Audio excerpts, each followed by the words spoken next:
Kakaiba itong balitang ito. Mukhang meron pang mga Duterte supporters sa Department of Justice. Secretary Remulla, alam mo ba ito?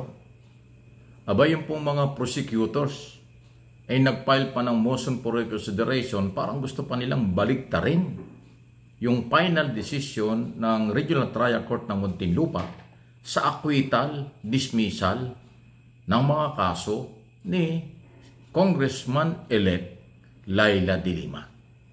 Hindi pa sila nakontento ng 7 taong ipinakulong yung Ali at pagkatapos ng mga trial wala namang napatunayan.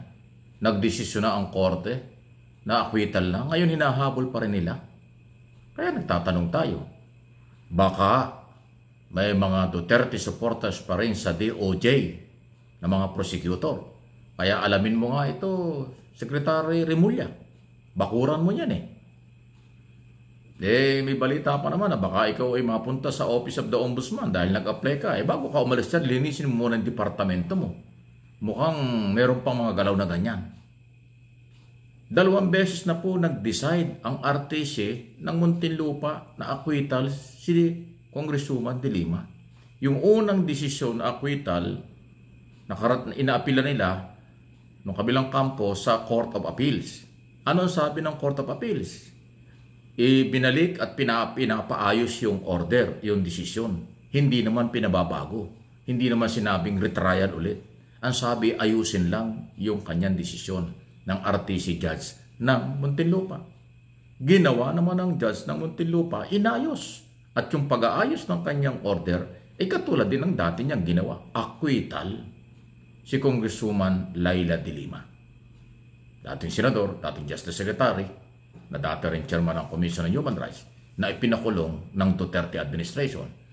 Sa kung anong dahilan, alam na natin. Ngayon gusto nilang baliktarin pa rin, gustong ipakulong ulit si de Lima. Ano yun? Well, sabi nila tamang proseso lang yun. Natalo ang prosecutors, hindi napatunayan yung mga ebidensya, kaya na-dismiss. Ngayon gusto nilang ngayon, nagpapalit sila ng motion for consideration. Tingnan natin kung anong gagawin at paano tatanggapin ito ng judge na may hawak ng kaso sa Muntinlupa, RTC, Regional Trial Court. Ayan po ang development dyan. Mayroon bang namimersonal na kay Laila de Lima? Mayroon bang mga DDS, Duterte supporters dyan sa DOJ? Itinatanong ko lang po. Okay? Huwag kayo magagalit. Huwag kayo magpakabobo. Nagtatanong lang at tinatalakay lang natin kasi base yan sa nangyayari at galaw. Ngayon po, gusto nilang pasakitin ulit ang ulo ni de Lima dyan sa kasong na-dismiss na. Sa kasong napatunayan ng walang ebidensya. Ayan, ano po ang inyong masasabi? Ano ito? Panibagong harassment ba ito? O ito ba'y alam ni Secretary Remulla? O ito ba'y kinukonsinti ni Secretary Remulla? O ito ba'y tamang proseso? Ang daming tanong, ano ha? So abangan lang natin. Any comment, reaction, malaya po kayo. Sunod na issue na ating pag-usapan, eto na. Nako. Inamin na po ng Malacanang at ng Office ni Executive Secretary Lucas Bersamin na kung ano ang ginawa ng gobyerno nang dumating ang warrant of arrest na dala-dala ng Interpol, kung paano hinuli si dating Pangulong Duterte at dinala sa The Hague ICC. Ganon din po ang gagawin ng gobyerno sa oras na dumating ang warrant of arrest laban kung kanino man na mga co-accused ni Duterte sa crimes against humanity. Ibig sabihin, pag may dumating na warrant galing sa ICC, dala ng Interpol, halimbawa laban kay Bato, halimbawa laban kay Sara, o kung sino mang mga general na co-accused sa kaso, huhulihin at ipapadala nila sa The Hague ICC. Kahit senador, kahit sino pa. Sa bagay, dating Pangulo nga hinulit na ipadala, pakayang iba. So sakit sa ulo ito ni Bato at saka ng mga maaaring kasama kasi inamin na ni Sara Duterte, kasama rin siya doon sa listahan, saka si Bato at iba pa, na pwedeng co-accused, na pwedeng isyuhan ng warrant of arrest. Ito man ay mangyari before September kung saan ang trial ay gagawin kay Duterte o after trial. Basta ang pinaninindigan ngayon ng gobyerno, gagawin nilang ipatupad ang warrant of arrest. Dahil ang Interpol ay nakakatulong sa atin. Ang Interpol ay member tayo ng Interpol. Kaya pag ito ang may dala ng warrant, tutulungan nila. Arestuhin ang kahit sino. Yan ang pasabog na balita ng Malacanang. So, rule of law.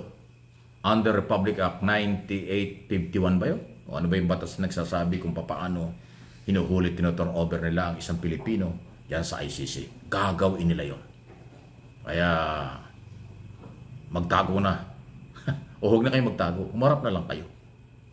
Kasi hindi naman pwedeng habang buhay nagtatago. Huwag kayong gagaya doon sa isang abogado na tago ng tago sa abroad. Tapos kung ano na sinasabi laban sa gobyerno, bahag naman ang buntot na harapin ang kanyang mga kaso rito.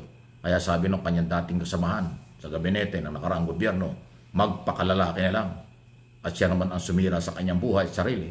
Tayo doon nagtatago at kung ano mga sinasabi. Ano ba sabi ng Atty. Panelo? Wala namang harassment sa iyo eh. Wala namang political harassment sa iyo. Umuwi ka na lang. Bakit ba natatakot ka? Magpakalalaki ka. So huwag kayong gagaya doon. So itong mga co-accused sa Duterte case, crime against humanity, huwag kayo tumago. Harapin nyo. Total, sabi naman ni Duterte, magandang kulungan doon. Air condition, malinis, may pagkain. Iba ang kulungan talaga sa abroad. Para ka namamasyal, para ka nagbakasyon lang. Hindi ka tulad sa Pilipinas, pag dito ka nakulong, kahit suspect ka pa lang, hinahatulang ka na. Sa sikip at marami pang ibang problema. Kaya pag dito ka nakulong talaga, pagsisisiyan mo lahat. Sa abroad, para bang pag nakulong ka, parang enjoy ka pa Kompleto at masarap ang pagkain at maayos ang treatment. Ano po yung masasabi? Any reaction? Malaya po kayo dito sa ating mga pinag-uusapan. Dalawa lang itong ating pinag-uusapan, parehong matindi. Parehong hindi birong kaso. Iso ng binubuhay na kaso laban kay Congresswoman-elect Laila de Lima. Mamamayan, liberal, party list. At ito nga pong warrant na kung anytime na lumabas ay ipatutupad ng buong gobyerno. NBI, DILG, Philippine National Police. Lalo na si General Torre, eksperto na sa pagpapatupad ng batas niya. Kahit sino huhulihin niya. Yan ho ang sitwasyon. Yan ang ating aabangan. Kung kailan, hindi natin alam. Walang personalan, issue lang po ito. Pero yan ang kaganapan na ipinaparating ko sa inyo. Dahil para sa akin, ang aking mga channel, Mike Abby Opinions at MA Pinoy TV, ay tulay ng tamang impormasyon para sa akin, sa ating mga mamamayan sa buong mundo. Walang fake news dito, walang personalan dito. Issue lang. Yung nagsasabing fake news o kung ano-ano dyan, yun ay mga hindi matanggap ang katotohanan o parte sila ng mga na-destabilizer, ng mga nanggugulo na hindi nila matanggap until now kung sino ang Pangulo. Ayok tayo sumama doon. Please like and share.